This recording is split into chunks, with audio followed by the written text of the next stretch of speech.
ભગવાન શ્રી રામને આવકારવા માટે અયોધ્યા સજ્જ છે। બસ હવે ઘડીઓ ગણાઈ રહી છે 22 જાન્યુઆરીની। રામલલ્લાના આગમન પહેલા અયોધ્યા જાણે કે પોલીસ છાવણીમાં તબદીલ થઈ ચૂક્યું છે।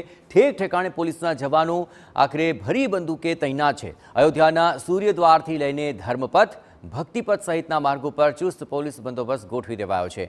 કાયદો વ્યવસ્થાની સ્થિતિ કથળે નહીં અને રામલલ્લાનો પ્રસંગ હેમખેમ પાર પડે તે માટે સુરક્ષા એજન્સીઓ કટિબદ્ધ છે।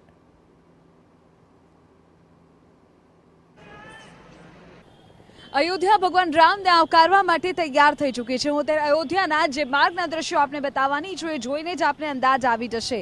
અયોધ્યાનો એ મુખ્ય માર્ગ છે કે જે આપને મંદિર તરફ લઈ જશે। ભક્તિપથથી પસાર થઈને લોકો દર્શન કરવાના છે। તમે દ્રશ્યોમાં જુઓ, અત્યારે જે આ તમામ મુખ્ય માર્ગ છે તેની સાથ સજ્જા પણ વિશેષ કરી દેવાય છે। એક જ સરખા રંગની તમામ દુકાનોથી લઈને ભગવા ધ્વજ આપને દેખાશે, ધનુષ બાણ આપને દેખાશે।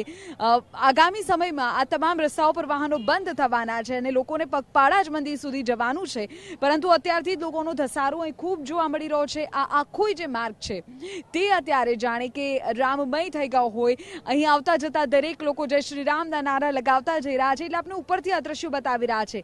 જ્યાં સુધી આપની નજર જશે ત્યાં આપને રામ ભક્ત દેખાશે, ભગવો ધ્વજ દેખાશે અને જય શ્રી રામનો નારો સંભળાશે। આ જ ખાસિયત છે। બીજી તરફ આપ જુઓ કે એક તરફ લોકોની સંખ્યા વધવાની છે। 22મી તારીખના ઉત્સવ પર વિશ્વ આખાની નજર છે, ત્યારે પોલીસનો ચુસ્ત બંદોબસ્ત પણ કરાયો છે। દરેક મુખ્ય માર્ગ પર અલગ અલગ પોઈન્ટ્સ પર ધાબા પર જ અત્યારે પોલીસને સ્થાન આપી દેવાયું છે અને તેઓ વિશેષ સુરક્ષાની બાબતો ઉપર અત્યારે ધ્યાન રાખી રહ્યા છે। ઉલ્લેખનીય છે કે કોઈ પણ પ્રકારની અનિચ્છનીય ઘટના ન બને તે માટેની વિશેષ તકેદારી તેઓને અત્યારે સોંપવામાં આવી છે અને એટલે જ એક તરફ પોલીસ અને અલગ અલગ પોઈન્ટ પર ઊભી કરી દેવાય છે, નીચે અલગ અલગ જગ્યાઓ પર ચોકીઓ શરૂ કરી દેવાય છે, તો અલગ અલગ ધાબા પર પણ પોલીસનો પહેરો અત્યારે ગોઠવી દેવામાં આવ્યો છે કે જેથી કોઈ પણ પ્રકારની અનિચ્છનીય ઘટના ન બને અને 22મી તારીખનો ઉત્સવ જે છે તે સુપેરે પાર પડે। કારણ કે આખા વિશ્વની નજર રામલલાના પ્રાણ પ્રતિષ્ઠા મહોત્સવ પર છે અને ઐતિહાસિક ક્ષણ હવે ખૂબ નજીક છે। કેમેરામેન નેટવર્ક પરમાર સાથે વિધિ, TV9 અયોધ્યા ધામ। તો ન માત્ર સુરક્ષાના નજરિયાથી પરંતુ સજાવટની દ્રષ્ટિએ પણ અયોધ્યાને સોળે શણગાર સજાવાયો છે। અયોધ્યાના માર્ગોને સ્વચ્છતાનું ખાસ ધ્યાન ત્યાં રાખવામાં આવી રહ્યું છે। મુખ્ય માર્ગોને રામ નામના પોસ્ટર્સ અને બેનર્સ દ્વારા સજાવવામાં આવ્યા। આમ અયોધ્યા નગરી એ રામમય બની ચૂકી છે અને પ્રભુ શ્રી રામના આગમનને આવકારવા માટે સજ્જ છે। હું અત્યારે અયોધ્યાના મુખ્ય પ્રવેશ દ્વાર પર છું। મારી પાછળ જે આપ જોઈ રહ્યા છો તે છે સૂર્ય દ્વાર, કે જ્યાંથી અયોધ્યામાં સૌથી પહેલા પ્રવેશ માટે તમારે આ જ માર્ગ પરથી આગળ વધવું પડે। રાજા રામના પૂર્વજ કહેવાય છે સૂર્યદેવ અને એટલે જ સૂર્ય દ્વાર આ આખું નામ અપાયું છે।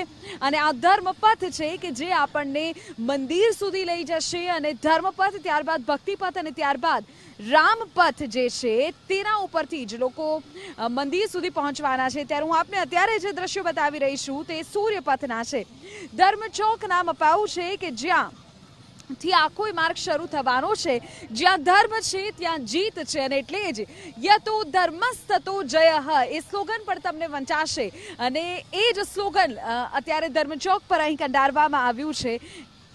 એટલું જ નહીં, જે ભારતનું સર્વોચ્ચ ન્યાયાલય છે તેનું પણ આ ધ્યેય વાક્ય છે અને આ સંસ્કૃતનો જે શ્લોક છે યતો ધર્મ તતો જયઃ, અને એનું જ હિન્દીમાં અહીં યતો ધર્મસ્તતો જયઃ આ પ્રકારનું લખાણ આપને જોવા મળશે। ધર્મચોક કે જેનાથી આપ આગળ વધશો તો આપને સૂર્ય દ્વાર દેખાશે, ત્યારબાદ ધર્મપથ પરથી આપ મંદિર તરફ જઈ શકશો। જો કે સૂર્યદેવની પ્રતિમા છે, સૂર્ય સ્તંભ છે, એટલે લોકો આ માર્ગને સૂર્યપથ પણ કહે છે। પરંતુ અયોધ્યાની શોભા અત્યારે જે પ્રકારે વધી રહી છે તે જોતા સ્પષ્ટપણે લોકો કહી રહ્યા છે કે બસ રામલલાને આવકારવા માટે અયોધ્યા ધામ પુનઃ સજ્જ થઈ ચૂક્યું છે। કેમેરામેન નેટવર્ક પરમાર સાથે વિધિ, TV9 અયોધ્યા ધામ।